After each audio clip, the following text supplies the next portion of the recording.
Hello बच्चों, आज हम लोग हाइड्रोजन एटम या हाइड्रोजन लाइक एटम में इलेक्ट्रॉन का जो वेव फंक्शन होता है और उस वेव फंक्शन से जो रिलेटेड प्रोबेबिलिटी डेंसिटीज होती हैं उनका जो ग्राफ होता है और उससे रिलेटेड जो बहुत सारे जेईई एडवांस्ड में केमिस्ट्री में जो क्वेश्चन पूछे गए हैं उन सब कॉन्सेप्ट्स को स्टडी करेंगे और उन सारे प्रॉब्लम्स को भी सॉल्व करेंगे। अब ये टॉपिक बहुत से बच्चों को डिफिकल्ट लगता है, उनको लगता है कि सर कितने सारे डायग्राम रटने पड़ेंगे। तो इस लेक्चर में मैं आपको एक मैजिकल फॉर्मूला बताने वाला हूं, जादुई फॉर्मूला बताऊंगा। उस एक जादुई फॉर्मूले के सहारे आप 99.9% of questions of JEE advanced solve कर सकते हैं। आपको डिफरेंट ग्राफ्स बिल्कुल नहीं रटना होगा। तो बच्चों, अब तक के लेक्चर में हमने देखा कि श्रोडिंगर इक्वेशन को सॉल्व करके हम लोग वेव फंक्शन फाइंड कर सकते हैं, और क्योंकि हम लोग इलेक्ट्रॉन की बात कर रहे हैं और वो इलेक्ट्रॉन 3 डायमेंशन में घूम रहा है, तो ये जो वेव फंक्शन है वो r थीटा फाई इसका फंक्शन होगा और साथ ही साथ t का भी फंक्शन होगा। ध्यान रखना, वेव फंक्शन में दो तरह के कोऑर्डिनेट्स होते हैं, एक तो होता है स्पेस कोऑर्डिनेट और एक होता है टाइम कोऑर्डिनेट। अगर आप 3 डायमेंशनल मोशन की बात कर रहे हैं, जैसा कि हाइड्रोजन एटम या हाइड्रोजन लाइक एटम के इलेक्ट्रॉन में होता है, वो इलेक्ट्रॉन तो 3 डायमेंशन में मूव कर रहा है, तो आपको r थीटा फाई कोऑर्डिनेट लेना पड़ेगा। x y z कोऑर्डिनेट क्यों नहीं ले सकते हैं? पिछले लेक्चर में हमने समझा दिया है कि अगर आप x y z कोऑर्डिनेट में काम करेंगे तो मैथमेटिकल इक्वेशंस बहुत कॉम्प्लिकेटेड होते हैं, आप उनको सॉल्व नहीं कर पाएंगे। तो ये जो वेव फंक्शन है psi of r theta phi t, इसमें 4 वेरिएबल है। t होता है टाइम के लिए, तो इस चीज को हम लोग ऐसे लिख दें, this is equal to psi of r theta phi into e to the power minus i E t by h cross, where E is the energy of that particular state, उस स्टेट में जो भी energy हो। तो ये होता है complete mathematical formulation of the wave function. बहुत से बुक्स में आपको सिर्फ ये वाला पार्ट दिया जाता है और बोलते हैं कि मान लो कि यही वेव फंक्शन है, यानी कि जो टाइम वाला पार्ट है ना, ये वाला फंक्शन, इसके साथ स्टेप मदरली ट्रीटमेंट करते हैं। वो इसलिए करते हैं क्योंकि आपके लेवल पे जनरली हम लोग वेव फंक्शन का यूज़ किस लिए करते हैं? प्रोबेबिलिटी डेंसिटी फाइंड करने के लिए, और प्रोबेबिलिटी डेंसिटी जो है वो इस वेव फंक्शन के मॉडुलस का स्क्वायर इसके प्रोपोर्शनल होता है। तो जब हम लोग इस पूरे का मॉडुलस लेंगे तो देखो ये क्या है, E to the power minus something, E to the power minus I theta कुछ भी हो, उसका मॉडुलस तो 1 ही होता है। तो ये जो टाइम वाला पार्ट है ना, उसका मॉडुलस अपने आप में 1 है, तो इसके कारण प्रोबेबिलिटी डेंसिटी में कोई फर्क नहीं पड़ता है। तो इसीलिए इस टाइम वाले पार्ट के साथ हर बुक्स में सौतेला व्यवहार किया जाता है। मैं भी अब इसको यहाँ से छोड़ दूंगा कि जाओ बेटा तुम जाओ, तुम्हारा काम हो गया, और मैं सिर्फ इस पार्ट से काम करूंगा। इसको बुक्स में वेव फंक्शन भी बोलते हैं, लेकिन मैंने आपको बताया था कि इसका सही टर्मिनोलॉजी है आइगन फंक्शन। आइगन फंक्शन क्यों है? पिछले लेक्चर में देखिए मैंने समझा है, क्योंकि ये जो शाई है ना, वो एच शाई इज इक्वल टू ई शाई, ये वाला जो टाइम इंडिपेंडेंट श्रोडिंगर इक्वेशन होता है उसका सॉल्यूशन है। ये जो शाई है ये सिर्फ और सिर्फ स्पेस कोऑर्डिनेट्स पे डिपेंड करता है, r थीटा फाई पे डिपेंड करता है। ये वाला क्या है, एच शाई इज इक्वल टू ई शाई, एच होता है इसमें हैमिल्टोनियन ऑपरेटर, ई हो गया एनर्जी ऑफ दैट स्टेट, ये होता है टाइम इंडिपेंडेंट श्रोडिंगर इक्वेशन, यानी कि इस इक्वेशन में टाइम का कहीं कोई रोल नहीं है। तो आप देख रहे हो कि ये जो शाई है ना, एक आइगन वेक्टर की तरह है। कोई मैट्रिक्स ए है तो A X is equal to lambda X हो गया, तो एक्स क्या हो गया, आइगन वेक्टर। तो उसी तरह ये जो शाई है ना, आइगन फंक्शन है। ये हैमिल्टोनियन ऑपरेटर इस शाई पर ऑपरेट करता है। हैमिल्टोनियन ऑपरेटर क्या होता है, 2 बार with respect to X differentiate कर देते हैं तो कुछ मल्टीप्लाई करते हैं प्लस पोटेंशियल एनर्जी कर देते हैं, तो वो हो गया हैमिल्टोनियन। ये सब पिछले लेक्चर मैंने बता दिया है। इसको कहते हैं आइगन फंक्शन। और जो कंप्लीट वेव फंक्शन है ना, वो क्या हो गया, product of this eigen function into this time function. और इस शाई की खूबसूरती ये है कि ये 3 डिफरेंट पार्ट में ब्रेक हो जाता है। क्यों ब्रेक होता है? क्योंकि हमने r थीटा फाई ये कोऑर्डिनेट सिस्टम लिया है। इस कोऑर्डिनेट सिस्टम को हमने लिया ही इसलिए है क्योंकि इस कोऑर्डिनेट सिस्टम में ये जो आइगन फंक्शन है ना, इस वेव फंक्शन का स्पेस वाला पार्ट वो 3 डिफरेंट फंक्शन में ऐसे फैक्टराइज हो जाता है, या this eigen function becomes product of 3 different functions. तो नोटेशन समझ लो, ये जो कैपिटल शाई है ना, कैपिटल त्रिशूल, बड़ा वाला त्रिशूल है, ये हुआ कंप्लीट वेव फंक्शन। ये जो छोटा त्रिशूल है ना, ये हो गया आइगन फंक्शन। इसी छोटा त्रिशूल को ही बहुत से बुक्स में वेव फंक्शन भी बोलते हैं। मैं भी कभी कभी गलती से मुंह से निकल जाएगा तो बुरा मत मानना। ये आइगन फंक्शन है, इस आइगन फंक्शन को इस टाइम वाले फंक्शन से मल्टीप्लाई कर दो तो कंप्लीट हो जाता है वेव फंक्शन। अब मैं इस छोटे त्रिशूल, छोटे शाई के साथ ही काम करूंगा। आर थीटा फाई कोऑर्डिनेट लेने से फायदा ये होता है कि ये जो आइगन फंक्शन है this can be written as product of 3 different function. ये आर हो गया रेडियल फंक्शन, ये थीटा हो गया पोलर फंक्शन, और ये फाई हो गया एजिमुथल फंक्शन। अब ये जो फाई फंक्शन है ना उसमें वेरिएबल क्या है, ये वाला फाई है। ये जो थीटा फंक्शन है उसमें वेरिएबल क्या है, ये थीटा है। ये जो रेडियल फंक्शन आर है उसमें वेरिएबल है डिस्टेंस फ्रॉम द न्यूक्लियस। तो ये जो डिफरेंट फंक्शंस हैं उनका वेरिएबल तो फाई, थीटा और आर है, लेकिन ये फंक्शन कैसा होगा वो डिपेंड करता है एन, एल और एम एल। ये जो 3 डिफरेंट क्वांटम नंबर्स होते हैं ना उस पर डिपेंड करता है। ये जो फाई वाला फंक्शन है वो एम एल क्वांटम नंबर पे डिपेंड करता है। पिछले लेक्चर में मैंने बता दिया था कि भाई ये जो फाई फंक्शन है इसकी वैल्यू होती है A times where A is a constant into E to the power I M L phi. ये हमने पिछले लेक्चर में आपको डिटेल में समझा दिया था। अब ये जो नॉर्मलाइजेशन वाला कांस्टेंट है ना, इस कांस्टेंट की भी वैल्यू हमने फाइंड कर ली थी। इसकी वैल्यू आती है 1/√2 पाई। ये हमने पिछले लेक्चर में डिराइव कर लिया था। लेकिन इस ए को हम लोग इस फाई के साथ नहीं रहने देंगे, इस रेडियल पार्ट आर में घुसा देंगे। ये फाई एंगल है azimuthal angle. Just for recap मैं फिर से बता दूं, मान लो ये पॉइंट P है जहां पर आपको वेव फंक्शन या आइगन फंक्शन की वैल्यू पता करनी है। तो ये पॉइंट P ओरिजिन से अगर डिस्टेंस r पे है तो ये हो गया r। ये जो पॉइंट P है, ये वाला जो वेक्टर है, अगर z एक्सिस से थीटा एंगल बना रहा है तो ये हो गया पोलर एंगल, या इसको कहते हैं को लैटिट्यूड एंगल। अब इस पॉइंट P का प्रोजेक्शन हम लोग XY प्लेन पे लेते हैं तो ये जो प्रोजेक्शन है x एक्सिस से कितने डिग्री रोटेट करने के बाद मिलता है, तो ये फाई हो जाता है एजिमुथल एंगल। तो ये जो फाई फंक्शन है हमने बता दिया कि ये फाई फंक्शन किस तरह का फंक्शन होगा वो ml की वैल्यू पे डिपेंड करेगा। तो यहाँ से आप देख रहे हो कि ये जो फाई फंक्शन है ना, इस फाई फंक्शन का स्वरूप, इसका फॉर्म बहुत सिंपल है। इतना सिंपल है कि आप देख रहे हो कि इस फाई का जो मॉडुलस है ये तो ऑब्वियसली 1 होगा। आप ml की वैल्यू कुछ भी रखो, इसका मॉडुलस तो 1 ही होना है ना। इसका मतलब मैं ये भी कह सकता हूँ कि ये जो फाई वाला एंगल है ना, इसके कारण प्रोबेबिलिटी डेंसिटी में कोई फर्क नहीं पड़ता है, क्योंकि जब हम लोग इस पूरे का मॉडुलस लेंगे, इस पूरे का, तो क्या होगा, इस फाई का भी मॉडुलस लेना होगा। इस फाई का मॉडुलस ऑब्वियसली 1 आएगा, यानी कि probability density of electron does not depend on this phi angle. इसी को कहते हैं कि probability density is cylindrically symmetrical. अब इसको मैं आगे डिटेल में और समझाऊंगा जब मैं प्रोबेबिलिटी डेंसिटी वाले पोर्शन में आऊंगा, लेकिन आप यहाँ से देख लेना कि ये फाई ऐसा सुंदर सा फंक्शन है, इसका modulus this is equal to 1 for all value of ml and all value of phi. ml कुछ भी हो, फाई कुछ भी हो, इसका मॉडुलस फाई का तो 1 ही होना है। तो ये फाई तो भाई बहुत सुंदर फंक्शन था, इसको हटा देते हैं।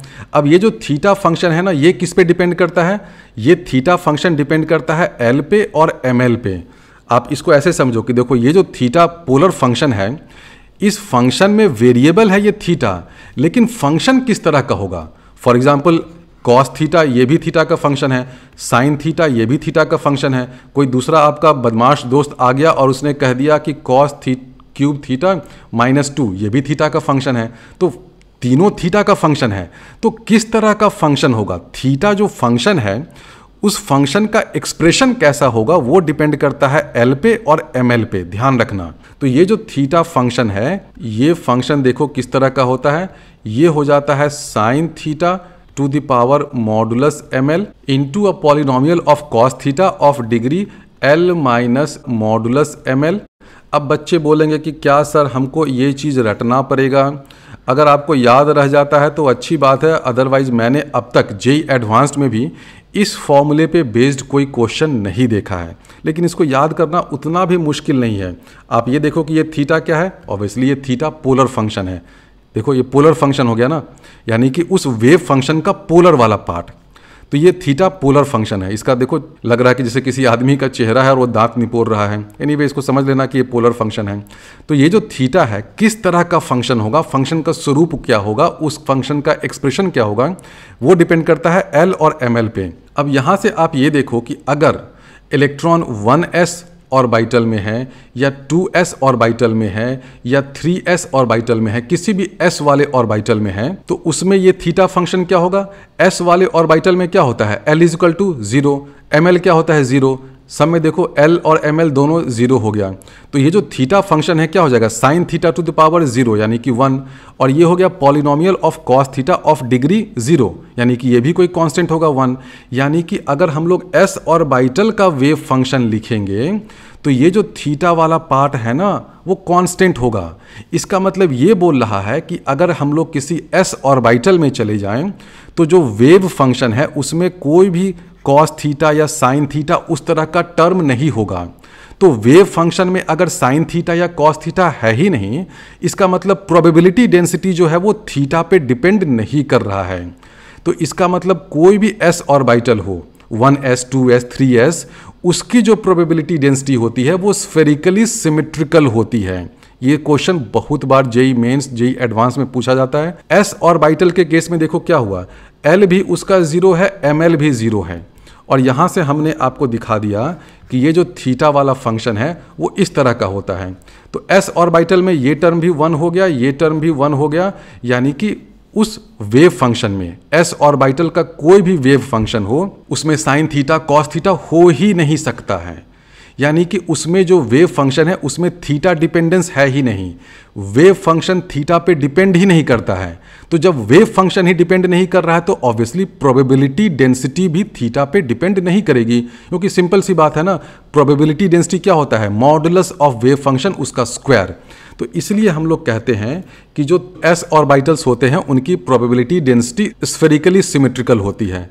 सिलिंड्रिकल सिमेट्री देखो हर केस में होता है, s हो, p हो, d हो, n इज इक्वल टू 2 हो, 3 हो, सिलिंड्रिकल सिमेट्री तो सब में होता है, लेकिन s ऑर्बिटल वाले केस में स्फेरिकली सिमेट्रिकल भी होता है। यानी कि s ऑर्बिटल का जब हम लोग ऑर्बिटल डायग्राम बनाएंगे तो इस तरह का कुछ स्फीयर बन जाएगा। तो ये एक्सप्रेशन हो गया इस पोलर फंक्शन थीटा का। अब हम लोग आते हैं इस रेडियल फंक्शन में। ये रेडियल फंक्शन किसका फंक्शन है? ये r का फंक्शन है, distance from the nucleus, distance from the origin.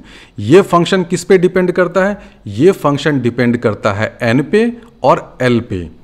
तो ये फंक्शन का स्वरूप कैसा होगा ये बहुत इंपॉर्टेंट है। और एक चीज़ और ध्यान में रखना कि ये जो पोलर फंक्शन है इसके साथ भी कोई कांस्टेंट होगा, क्योंकि हर फंक्शन में एक कांस्टेंट ऑफ नॉर्मलाइजेशन तो होना ही है ना।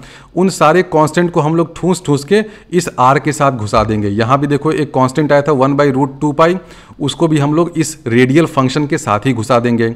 पोलर फंक्शन के साथ भी एक कोई कांस्टेंट आएगा 1/√2 या 1/√3 कुछ भी आएगा, उसको भी हम लोग इस r के साथ ही घुसा देंगे। ऐसे करने से फ़ायदा ये होगा कि ये जो polar part of wave function या azimuthal part of wave function है बहुत सिंपल होगा।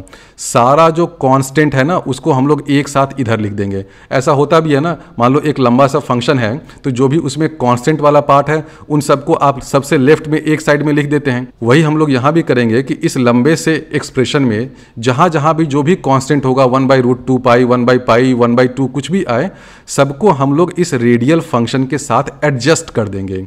अब ये रेडियल फंक्शन है कैसा? ये r का फंक्शन है, लेकिन ये फंक्शन किस तरह का होगा ये n और l पे डिपेंड करेगा। r का फंक्शन तो दुनिया में बहुत है ना, r² भी एक फंक्शन है, e⁻⁻r भी एक फंक्शन है, e⁻−3r भी एक फंक्शन है, लेकिन किस तरह का फंक्शन होगा वो डिपेंड करता है n और l पे। तो बच्चों अब मैं आपको वो जादुई फंक्शन बताने वाला हूं कि ये जो r फंक्शन है रेडियल फंक्शन, उसका स्वरूप क्या होता है, उसका एक्सप्रेशन क्या होता है। तो ये जो फंक्शन r(n)l होगा इसका एक्सप्रेशन देखो इस तरह का होगा। एक तो कांस्टेंट a होगा जिसको सब जगह से हम लोग भगा भगा के बोल रहे थे कि जाओ तुम r के साथ जाके सट जाओ, तो यहाँ पर एक कांस्टेंट a तो होगा ही। इस कांस्टेंट से इतना मत घबराना क्योंकि जनरली आपको एग्जाम में ग्राफ वगैरह पूछा जाएगा तो इस a का उतना रोल नहीं होता है। तो एक तो a रहेगा, उसके बाद आएगा r⁻l, उसके बाद आएगा a polynomial of r of degree n-l-1 into हो जाएगा e⁻⁻zr/n a0। अब बच्चे बोलेंगे कि सर क्या जादुई फॉर्मूला बोल रहे थे, इतना गंदा फॉर्मूला लिखवा दिया। बहुत सिंपल है। इस फॉर्मूले को तो भाई याद कर लो, इसके बिना तो वेव फंक्शन वाले जो ग्राफ वाले क्वेश्चंस होते हैं ना नहीं होते। मैं समझा देता हूँ, देखो क्या है फॉर्मूले में। सबसे पहले तो ये ए है, ये कांस्टेंट है, ये सिर्फ इसलिए आया है ताकि आप पूरे स्पेस में जब वेव फंक्शन का मॉडुलस लेकर के स्क्वायर करके इंटीग्रेट करोगे तो आपको 1 आना है, तो ये ए वहीं से आता है। इस ए के बारे में मत सोचना, बस मान लो कि एक कांस्टेंट है, कांस्टेंट के साथ तो आपको रहना ही पड़ेगा। उसके बाद ये r to the power l वाला टर्म आता है, ये टर्म इंपॉर्टेंट है। उसके बाद एक पॉलिनोमियल होगा r का of degree n minus l minus 1। ये पॉलिनोमियल कैसा होगा इसकी चिंता मत करो, आपको वो सब नहीं समझना है, बस इतना समझ लो कि यहाँ पर एक पॉलिनोमियल होगा, उस पॉलिनोमियल की डिग्री क्या होगी n माइनस l माइनस 1। और साथ ही साथ ये पॉलिनोमियल इतना खूबसूरत है कि इसकी डिग्री अगर n माइनस l माइनस 1 मान लो, अगर इसकी डिग्री आती है 2, तो इस पॉलिनोमियल के 2 रियल रूट्स होंगे, और ना सिर्फ रियल होंगे बल्कि पॉजिटिव रूट्स होंगे। तो ये देखो अजीब टाइप का ये पॉलिनोमियल है, क्योंकि हर पॉलिनोमियल के रूट्स रियल हो और पॉजिटिव हो ये जरूरी नहीं है। मान लो आपको मैंने एक डिग्री 3 का इक्वेशन दे दिया है, तो हो सकता है कि इसके रूट्स कॉम्प्लेक्स हो जाएं, लेकिन यहाँ पे जो पॉलिनोमियल आ रहा है ना, अगर ये डिग्री 3 का है तो तीनों रूट्स रियल होंगे, और ना सिर्फ रियल होंगे बल्कि तीनों के तीनों रूट्स पॉजिटिव होंगे। ये होता ही है, तो इस चीज़ को याद रख लो कि बीच में आपको एक polynomial of r of degree n minus l minus 1 मिलेगा, और बाद में आपको एक मिलेगा e to the power minus z। z है atomic number of that atom into r, divided by n करना होगा, और यहाँ पर a नॉट लेना होगा। a नॉट इसीलिए लिया है क्योंकि आपने अगर ऊपर में r ले लिया है, रेडियस डिस्टेंस ले लिया है, तो इसका डायमेंशन मीटर हो गया, तो a नॉट उस डायमेंशन को कैंसिल आउट करने के लिए r बाई a नॉट लेना पड़ेगा। तो इस एक्सप्रेशन को अच्छे से समझ लो। तो देखो r to the power l ये वाला जो टर्म है ना, ये डोमिनेट करेगा when r is very small, यानी कि अगर आप न्यूक्लियस के बिल्कुल पास चले गए हैं ना, न्यूक्लियस से सटते जा रहे हैं, व्हेन r टेंडिंग टू 0, तो ये वाला टर्म डोमिनेट करेगा, क्योंकि देखो एज r टेंड्स टू 0 ये एक्सपोनेंशियल क्या हो जाएगा, ये तो 1 हो जाएगा। आप इसमें r इज इक्वल टू 0 रख दो तो ये 1 हो जाएगा। तो अगर आप न्यूक्लियस के पास हो, ठीक है, मान लो यहाँ पे न्यूक्लियस है और आप बिल्कुल न्यूक्लियस के आसपास ऑपरेट कर रहे हो, तो r to the power l ये वाला टर्म ऑपरेट करेगा। अगर आप बहुत दूर हो, यानी कि r टेंडिंग टू इन्फिनिटी है, तो ये टर्म डोमिनेट करेगा और अल्टीमेटली रेडियल फंक्शन को टेंडिंग टू 0 कर देगा। तो अगर आप न्यूक्लियस के पास हो, यानी कि अगर आप r टेंडिंग टू 0 बिल्कुल न्यूक्लियस के आसपास मंडरा रहे हो, तो ये वाला पार्ट है, इसलिए इसको मैंने देखो पहले लिखा है पास में। अगर आप r टेंडिंग टू इन्फिनिटी है तब ये वाला टर्म डोमिनेट करता है, और जब आप इन दोनों के बीच में इंटरमीडिएट वैल्यूज ऑफ r के लिए हो, उस केस में ये वाला टर्म भी इंपॉर्टेंट हो जाता है। तो ये जो एक्सप्रेशन हमने लिखा है, ये radial part of the wave function का कंप्लीट एक्सप्रेशन है। यही जादुई फॉर्मूला है, इसको तो रट लो।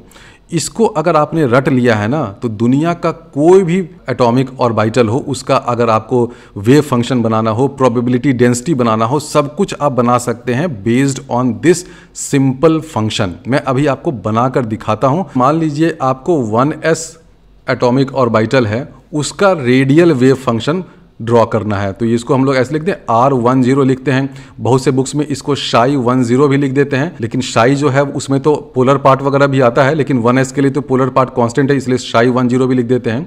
और ये r हो गया। इसका आपको ग्राफ बनाना है, तो कैसे बनाओगे? जादुई फॉर्मूला क्या है? a होता है r to the power l होता है, फिर एक पॉलिनोमियल होता है कितने डिग्री का, n माइनस l माइनस 1 का, फिर होता है e to the power minus z r by n a naught. 1s है, यानी कि l की वैल्यू क्या हो गई? 0 हो गई। तो l की वैल्यू 0 होते ही r टू द पावर 0 क्या हो गया? ये तो 1 हो गया। और 1s है तो n की वैल्यू 1 है, तो 1 माइनस 0 माइनस 1, यानी कि ये क्या हो जाएगा? पॉलिनोमियल ऑफ डिग्री 0, यानी कि ये कांस्टेंट है। तो 1s के लिए वेव फंक्शन का ग्राफ कैसा बनेगा? ये वाला टर्म तो 1 हो गया, इसका डिग्री क्या हो जाएगा? 1 माइनस 0 माइनस 1, यानी कि डिग्री 0, यानी कि कांस्टेंट। तो बचा क्या? e to the power minus Z R by A not.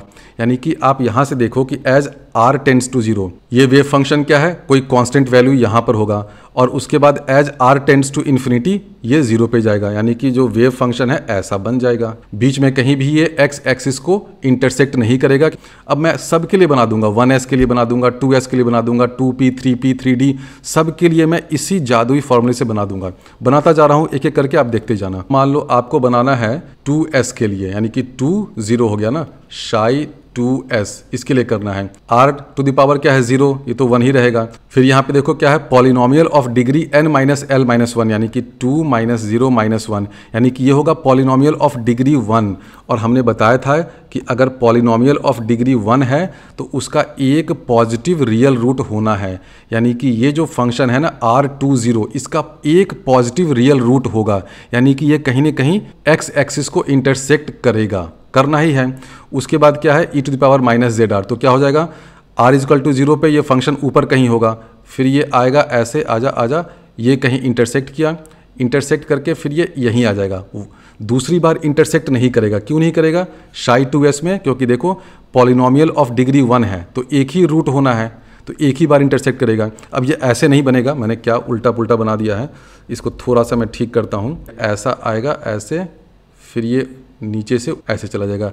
अब कुछ बच्चे बोलेंगे कि सर यहाँ पे ये कर्व क्यों हुआ, ये इसलिए हुआ क्योंकि देखो क्या है, आपको ये x एक्सिस भी इंटरसेक्ट करना है। आप नीचे आओगे, उसके बाद as r tends to infinity पूरा का पूरा जो वेव फंक्शन है this has to go to 0, तो आपको इस x एक्सिस को भी टच करना है, तो आप वापस ऊपर जाओगे ही, लेकिन इंटरसेक्ट नहीं कर पाओगे क्योंकि इसका एक ही रियल रूट है, क्योंकि पॉलिनोमियल एक ही डिग्री का है।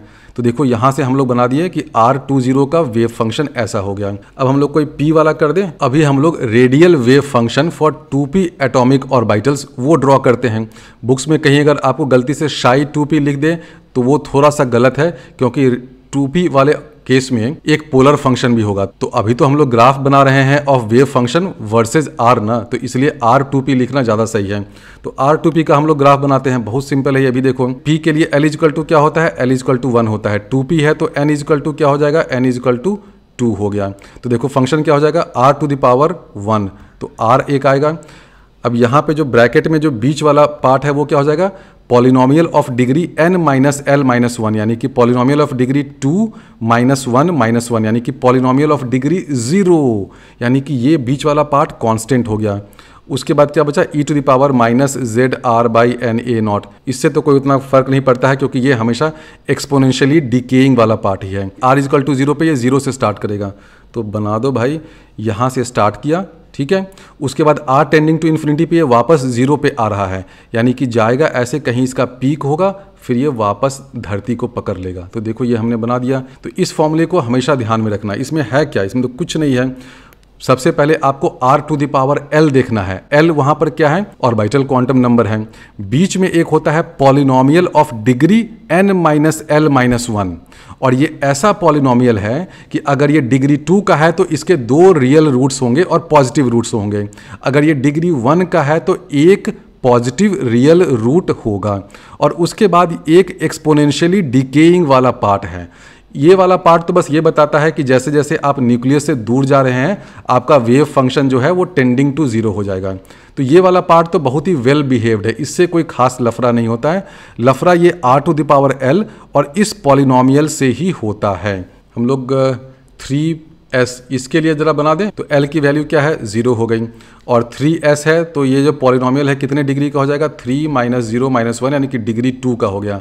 यानी कि क्या हो जाएगा, देखो r टू द पावर 0 है तो ये तो 1 हो गया, लेकिन यहाँ पे जो पॉलिनोमियल है वो डिग्री 2 का है, और फिर ये e to the power minus dash dash वाला पार्ट है। तो वेव फंक्शन देखो कैसा बनेगा, r इजिकल टू 0 पे तो एक कांस्टेंट होगा, क्योंकि आप s वाला केस ले रहे हैं ना, s वाले केस में l इजिकल टू 0 है, तो यहाँ से कहीं से आप स्टार्ट करिएगा। अब ये जो वेव फंक्शन है इसके 2 रियल रूट्स होंगे, क्योंकि देखो ये पॉलिनोमियल हो गया डिग्री 2 का और इसके 2 रियल पॉजिटिव रूट्स होंगे, यानी कि ये फंक्शन कुछ इस तरह आएगा।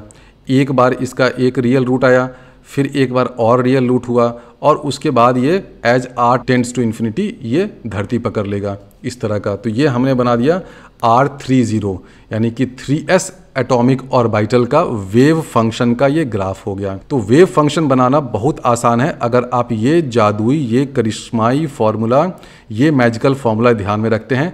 r to the power l लीजिए, उसके बाद एक पॉलिनोमियल ऑफ डिग्री क्या, degree n minus l minus 1, और उसके बाद एक एक्सपोनेंशियली डिकेइंग पार्ट, उसमें ध्यान रखना e to the power minus Z R by N A naught होता है। इस एक्सपोनेंशियली डिकेइंग पार्ट का ग्राफ में बस यही रोल है कि जैसे जैसे r टेंड्स टू इन्फिनिटी होता है तो वेव फंक्शन टेंड्स टू 0 हो जाता है। उसके अलावा इस एक्सपोनेंशियली डिकेइंग पार्ट का इस ग्राफ में और कोई रोल नहीं है।